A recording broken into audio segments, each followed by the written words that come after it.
Hey guys, I'm Candy and welcome back to Candy's Locker Room. Gosh, I've missed saying that to you guys. It's been a really long time and it seems like an even longer time without football. But I'm glad to announce, if you didn't already know, the football season is already back. And what better way to kick off the 21-22 season than to have the reigning Super Bowl champions, the Tampa Bay Buccaneers, face off against my beloved and should be your beloved Dallas Cowboys. That's right, the Dallas Cowboys faced off against the Tampa Bay Buccaneers in Tampa Bay.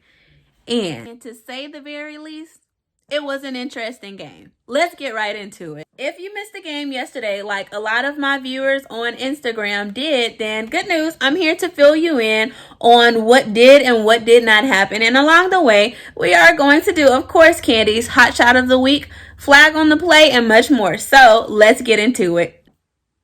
Starting off, this was a high-paced, high-intensity game right off the bat. So all of the energy was going. In my opinion, the Cowboys needed to calm it down a little bit, slow down, because they were just rushing everything. Hence, the drop passes by CeeDee Lamb. I think the nerves was getting the best. So here we are, facing off Tom Brady, the Buccaneers.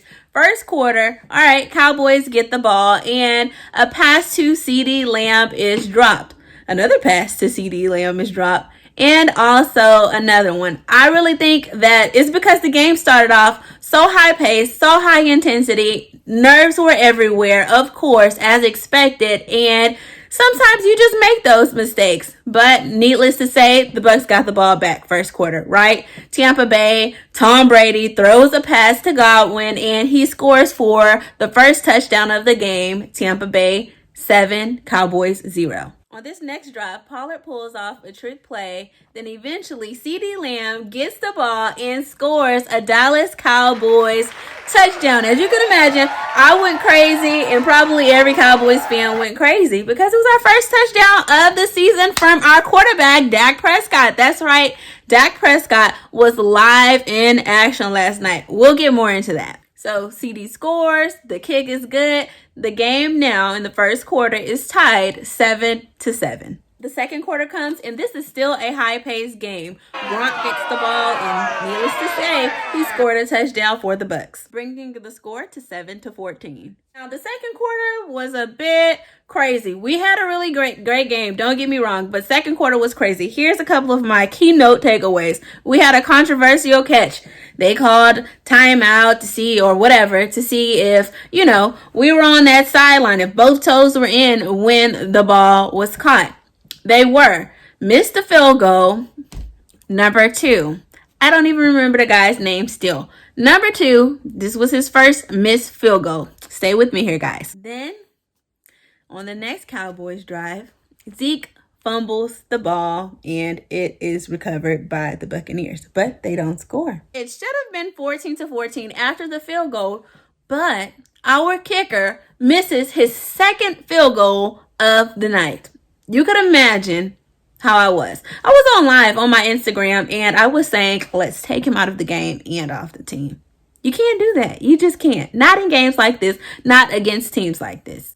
So it's the second quarter, 13-14 because of the missed field goal, and Trayvon Diggs gets a pick right when we need it. Now, we didn't score, but we did get back to the field goal line, and number 2 did make this field goal, bringing the Cowboys up for the first time in the game, score 16-14. But that small victory was short-lived when Tom Brady threw a dime pass to Antonio Brown, and he smoked number 30, Brown, on our team and ran into the end zone for a Buccaneers touchdown.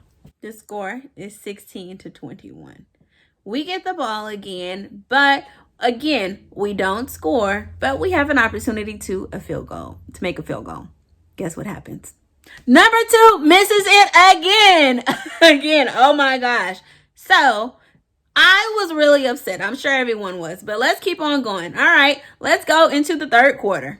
The scoring starts off in the third quarter with the Dallas Cowboys kicker, number 2, making this field goal. Thank you, finally. Bringing the score 19-21, but the Bucs are still up. Then Dak throws an interception. The ball was meant for CeeDee Lamb, and that leads to the Bucs getting the ball back. And Brady connects with Gronk again for a Tampa Bay touchdown, bringing the score 19-28. Bucs are up. Hold on, Cowboys fans. Pick your head up. Just then, Dak Prescott connects with Cooper again for a Cowboys touchdown. That brought the score to 26-28 going into the fourth quarter. In the fourth quarter, there's a huge play. Leonard from the Bucs turns over the ball, and Jordan Lewis recovers it. We get into field goal position again, and the kick is good. Cowboys are up for the second time in the game, 29-28. But there's a minute and 50-something seconds left on the clock. We all know that is Tom Brady's signature, his MO. It could be 2 seconds left on the clock, and he will Hail Mary it. So, needless to say, this is what happens next. But before I go there, let me go here. The refs missed one of the biggest plays of the game. Offensive pass interference. This could have made a world of a difference in the game, and they just let it slide. The Bucs kept the ball, and of course, what happened? Brady plays around with the ball, running the clock down, gets the Bucs in perfect field goal position. They kick the ball and win the game. The Tampa Bay Buccaneers score was 31. The Dallas Cowboys score was 29. Now, I don't like to say that we lost that game because it really wasn't fair near the end. So, we didn't lose. We just didn't have as many points as the other team. And we're just going to leave it at that. All right, guys. I know you missed it. I certainly missed it. Now it's time for Candy's flag on the play. My first flag on the play and only flag of the play for this game was against the referees for missing a clear offensive pass interference near the end of the game, and Brady throws the ball to Godwin. Godwin pushes off of and grabs a little bit onto Jordan Lewis, and they completely don't say anything. So that is my flag of the play because that could have made the Cowboys win, and that right there, that made me cry all night. If you haven't seen that meme, you need to see it. I'll put it in. Now it's time for Candy's Hot Shot of the Week. My first Hot Shot of the Week is none other than our quarterback, Dak Prescott. Dak flaunted a cream and blue plaid custom suit by Gentleman's Playbook with my favorite part of the outfit, a Cowboys blue button-up dress shirt underneath, but slightly unbuttoned. Just a little bit. Not too much, but just enough. And I liked it. I'm going to put a picture here and you guys tell me what you think about it. My second hot shot of the week is Ezekiel Elliott. Ezekiel also came in a custom piece by Gentleman's Playbook, all mustard suit, and underneath either cream or white would look like to be either a high neck or a turtleneck shirt underneath. But my favorite part was his suit was a mustard color, and Zeke now has his hair grown out and he has frosted tips. The frosted tips, the mustard suit, the white, of course, Nike shoes, it all paired well together and it was a look. Tell me what you guys thought about it. All right, now to another one of your favorite portions and my favorite portions, Candy's Q&A. The first question was, how do you think Micah Parsons did in the first game? I think he did amazing, especially for it being his first real season game. Of course, it's an adjustment coming in, especially against a team like Tampa Bay. I feel like he just had to warm up a little bit. But once he warmed up, that dog mentality that everybody had been talking about came out. And yeah, we saw a rookie, but we kind of also saw a little bit of vet in him. He really came out and impressed. The second question was, what do you think about all of the drop passes by CeeDee Lamb?